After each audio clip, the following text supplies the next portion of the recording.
Creativity is something that we've all got.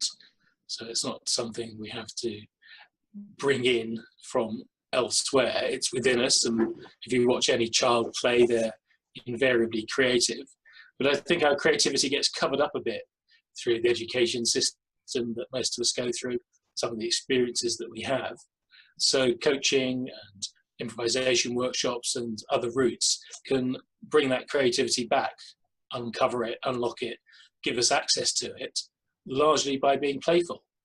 Everyone, when they rediscover it, enjoys being playful, and we all know how to do that. Yes, there's this tension between structure and spontaneity. You know, some people think that there needs to be a lot of structure, and they talk about that 10,000 hours rule, that you need to keep refining your skill, and then eventually you become a master, and then you can be creative in it. Whereas what you're saying is the opposite, is, you know, allowing ourselves to be spontaneous and to improvise. Yes, they're independent variables, creativity and practice. So I'm all in favour of people practicing and getting better at things. And I know that the current theory favours deliberate practice, where you practice with a lot of focus on the things that are right at the edge of your abilities. And that's a good way to increase a skill at something. And independently of that, we can be creative at any point along that route. We can be creative in how we set up our room to practice. We can be creative in the different media we use to practice with, and so forth. And there's this other issue as well. You know, you agree that everyone has the potential to be creative, but we don't have the potential to be creative in everything. Well, I'm not sure. I think it might well be true that some of us are more naturally gifted at some things than we are at other things, and some people are more gifted than other people within any given thing. But we can all be creative in those things. So there's perhaps a confusion between creativity and level of achievement, that we only recognize creativity if it's at some extraordinarily high level of achievement. So we think of classic artists, great artists, as being the epitome of creativity, and forget that, well, we can be creative but not very good at something. So children, for example, are not accomplished at art, let's say painting or singing or drawing or theatre, but they're very creative at it, they're very playful, and we're not holding them to a high standard because we don't have to expect that of them. They're not professional artists or professional creatives.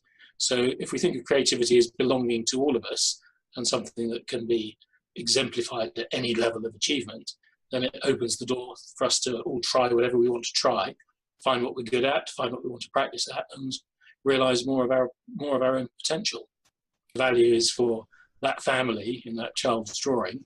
That's a value, and it's great. Nobody would want to see that taken away. Was your question about whether you have to be any good to be considered creative? Well, it's about social evaluation. So social evaluation. Yeah, it's about evaluation. We're talking about the child's drawing, as you say, for the family, that it's of value, it creates happiness for the family. So it's creative at the personal, at the family level, but it's not creative in a wider sense. So when we're talking about being spontaneous, say in the workplace, we may be very playful and spontaneous, but what we're doing doesn't add value in that business organization. It's about marrying up the value aspect with spontaneity, because not everything we do spontaneously is of value. And that, I think you're right, absolutely right. And we wouldn't expect everything everyone does that they feel is creative to bring value to an organization. We might look to specialists to do certain things in our organizations. But that doesn't mean that you should stop people from being creative or expressing themselves, because there's a benefit in that to their own well-being and to the cohesion of the group, to the culture of an organization. If people are feeling creative, even if their creativity doesn't result in any noticeable impact on the outputs of the organization. So Google, for example, gives everyone a certain number of days in the year where they're still working, but they don't have to work on their usual projects. They can get together in groups and come up with anything. And one or two of those might make their way through to the product line or services, but most of them won't. And it's okay. It's just nurturing the idea of people being creative with the possibility of some value. And the other element of that you mentioned earlier was about creativity being the same as originality. I don't think it is. I think we can be very creative and come up with something that people next door came up with yesterday. So it wasn't original because somebody else had thought of it first. And in that sense, there's very little that's original in the world. And most of our innovations are about doing something a little bit different or in a slightly different context or arena than it was done before. And we give that a label sometimes of, oh, that was very creative, and it was. But the originality is the thing we're prizing most there, rather than the creativity, because it's built on so many other previous elements of creativity that that person or other people have brought to it. I can see that organizations might want things that are original and add value, or some combination of that. But that doesn't cover the Venn diagram of all creativity. It only covers a very small, although very spectacular, part of it. So how are you defining creativity? Oh, that's a good and difficult question. I'm not sure that I would have a dictionary type of definition of it in that way. But I would look to when people in ordinary language talk about being creative and recognizing creativity in themselves and others. And it's very highly linked to when they're being playful, when they're imagining things, when they're trying new things out, that sort of context in which we uncover that creativity that I spoke about earlier. Yeah, the reason I asked you that question is because I found that there's this lack of clarity about what we actually mean when we're talking about creativity. So a lot of people will say, well, everyone is creative, but when you go kind of probe into that, well, what exactly do you mean when you say everyone is creative? I'll give you some examples of what I mean by that, as I'm one of the people who you rightly say does claim that we can all be creative. So I'll give an example from within a workshop. I ask if people can draw. Do they consider that they can draw with pen or pencil on paper? And a few hands go up. Most people in adult workshops are very reluctant to admit that they have some kind of skill at it. So I say, well, there's no skill required for this. You're going to make a line on the page and hand the pen over to a partner who you're working with on the page, and then they'll make a line. And between you, you'll draw a face by handing the pen back and forth. Mm-hmm.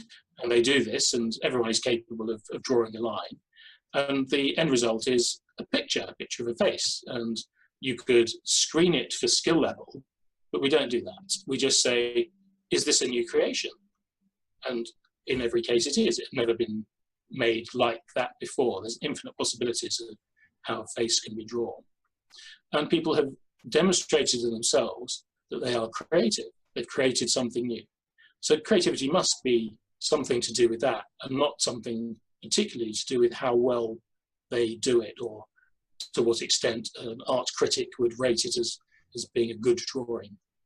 There's two things there, Paul. One is that there is this kind of association between creativity and the arts. So a lot of my students would say to me, well, I'm not very creative, miss. And what they meant was that they couldn't draw very well, or they're not very musical.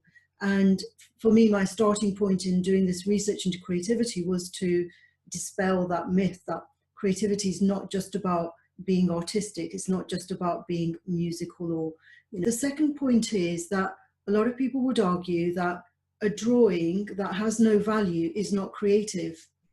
Well, I think we've dealt with that latter objection, and if people want to define creativity so narrowly as to exclude that, they can do so, but I would always argue that with them. On the first point, I completely agree with you that creativity is not confined to the arts. It's just more obvious there, because we're listening for the aesthetic value of things, or for the novelty or originality of things, and that's manifest when people are skillfully creative within the arts. But of course, people are creative in business, they're creative in their own homes, in their own families, they arrange things in a room. That's an exercise in their creativity, if they're not putting everything in where somebody else has told them to put it. And the interesting explorations of creativity within organizations for me, are to encourage people to see themselves as being creative and to bring their ideas to conversations about how should we do things around here. Organisations miss a lot of the creativity that people could bring and the good ideas that they could bring from their original thinking, their new thinking, their playful thinking, by not asking them and by assuming that creativity is confined to just these very specialist areas that the narrow definition would put them in. And that misses out on the talent that the organisation could be using, and it suppresses the pleasure and enjoyment and well-being of the people whose opinions and ideas are not asked for. So this has important ramifications in how we go about our lives every day and how we go about our work. Yeah, I understand. And when you talk about playfulness, the opposite in my mind of playfulness is extreme seriousness. Yes. Well, Dr. Brian Sutton had a wonderful expression about this. He said the opposite of playfulness is not seriousness, it's depression. And that strikes me as very fundamental. When somebody's depressed, you've reduced or eliminated, or they've eliminated somehow their ability to play, to be playful, to have idea. And you can also, on the other hand, just to add final thing about the seriousness, is you can be playful and very serious. So satire, irony, is both playful and serious at the same time. And it's a lovely combination. Humour is an excellent example of creativity because it's putting words together in a way that creates surprise and we laugh at things because we see things from a different point of view, unexpected points of view. But what I was going to say earlier was about depression. There's so many writers and musicians who are obviously very depressed, and yet they produce work that is highly creative and it pleases the audience. They don't do it at that moment of depression.